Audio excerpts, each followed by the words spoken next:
Isang magandang araw muli sa inyong lahat guys and welcome back sa channel natin. Nagiging problema nyo rin ba yung laging nasisiraan or nasusunugan ng water pump dahil problema nyo yung water interruption sa inyong bahay or laging nawawalan ng tubig?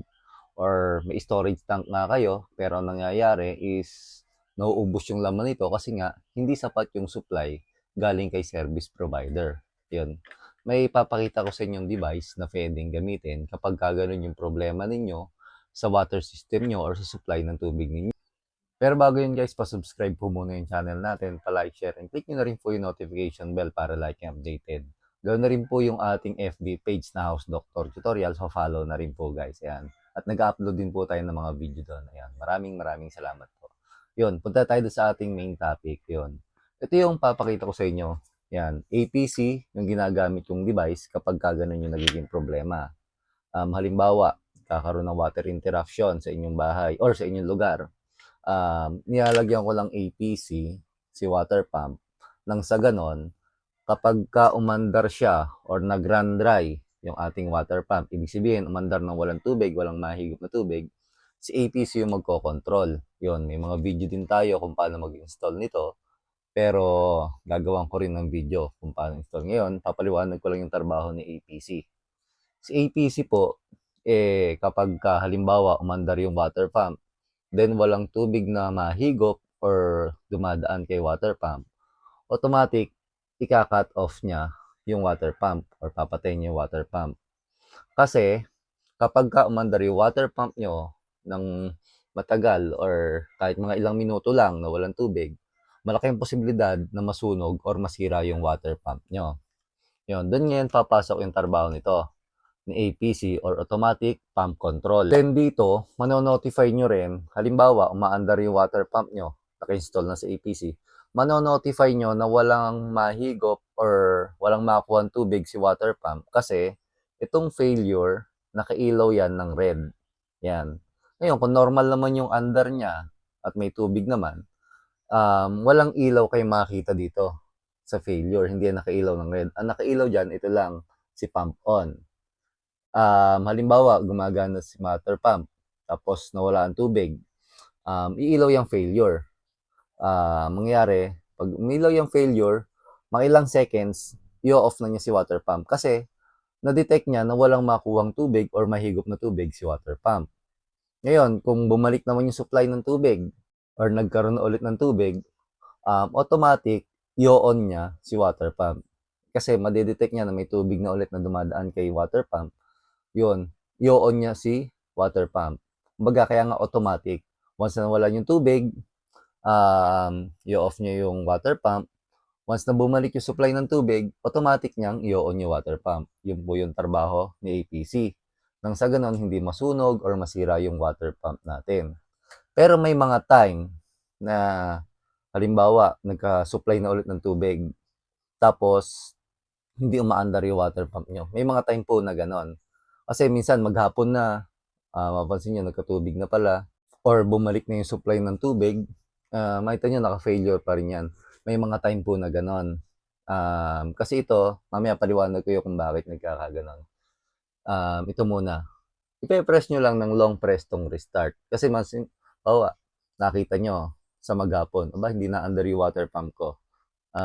Naka-red pa rin. Pero napansin nyo, sa kapitbahay niya may tubig na ulit or yung storage tank may puno na ulit, din di umaandar. Press nyo lang po itong restart. Lolong press nyo lang po yung restart. Yun. Then, after nun, mag-work na ulit siya. Yan, may mga time po na ganun, guys. Ito naman tayo sa kung bakit nangyayari yon. Halimbawa, may tubig na or may supply na kay water pump, hindi pa rin nabubuhay itong APC. Meron po kasi itong built-in na check valve. Yan. Kung mapapansin nyo na alog, ano po yun? Yun yung check valve niya. Yun yung nagtitrigger. Pagka dumaan yung tubig or nabangga ng tubig yon, yung nagtitrigger, yun yung pinaka-switch niya para mag-on yung water pump. Ayan. Kasi minsan, mahina yung supply ng tubig or yung dating, walang pressure. Hindi niya ma-push yung check valve na naka-built-in dito. Nangyayari, hindi mag-automatic on si APC, hindi niya mabuhay din si water pump. Ayan, yun nangyayari. pagka minsan may tubig na or may supply na galing sa service provider, naka-failure pa rin siya. Yun yung nangyari, hindi niya ma-push yung check valve. Although yung check valve naman niya is malambot naman or hindi naman siya kailangan ng malakas na pressure para maitulak or mag-on. Misa kasi, ang nangyayari, nagkakaroon ng water clog. Ibig sabihin, after nito, dito kasi dadaan yung supply, after nito, may mga airlock, water clog, hindi niya ma-push. Kasi, syempre, may bara nga. Pagka ganon, pwede nyo i-drain si pressure tank kay mga water clog. Ayun, may mga video din tayo na kung paano i-drain or magtanggal ng water clog kay pressure tank. Ito namang APC is plug and play lang.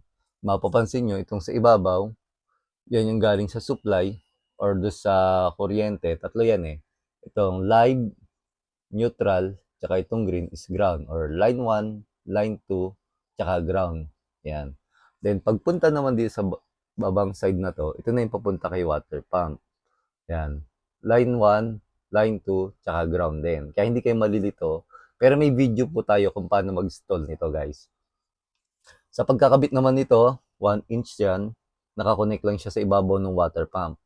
Wag na wag kayong mag-i-install. Let's say, sabihin natin water pump. Tapos mayroong connection ng pipe dito. Tapos tsaka pa lang si APC. Hindi po pwede yun. Hindi gagana yung water APC natin. Magmamalfunction po yon. Kailangan water pump, then APC, then ito na yung pipe papunta sa natin, sa loob ng bahay, yon, or papunta sa pressure tank, yon. Pero namang APC or automatic pump control na ikinakabit before ng water pump. Ito kasi after ng water pump.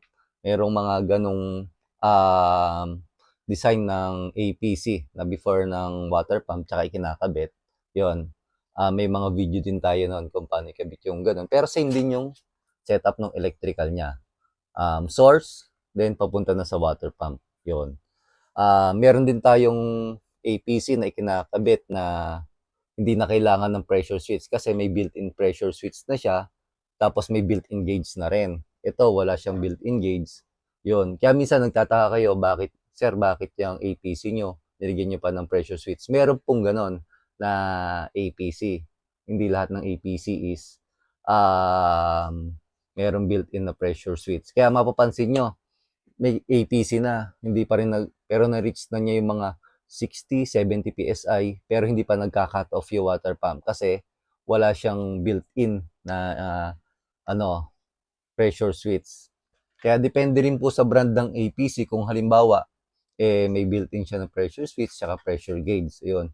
May mga video din po tayo noon na naka-upload kung ano yung mga APC na yun na ginagamit ko. Makikita nyo, may ginamit ako ng water pump, may APC din, walang pressure switch. Meron naman akong pinaglagyan ng water pump na may APC pero may pressure switch. Yun. Depende po talaga sa brand, guys. Hindi porke APC na siya, is doon na kayo nakadepende kasi akala nyo may pressure switch na siya. Yun, hindi po. Sana nagkaroon kayo ng idea dito sa munting video na sinare ko about sa APC. Ayun. Kung like kayo nasusunugan or nasisiraan ng water pump, mas maganda lagyan nyo ng APC. Yun. Para, kasi medyo mahal din ang water pump or motor kapag nasunog or nasira. At the same time, mahal din magpa-rewind. Yun. So, tapos pangalawa, hassle pa. Minsan ilang araw bago ma-rewind. Tapos, syempre, wala kayong tubig. Yun, kung may APC, hindi kayo maangamba na masunog or masira yung water pump niya. Yan guys, yan. Maraming salamat po muli sa inyong walang sawang pagsuporta. Stay safe guys and God bless po.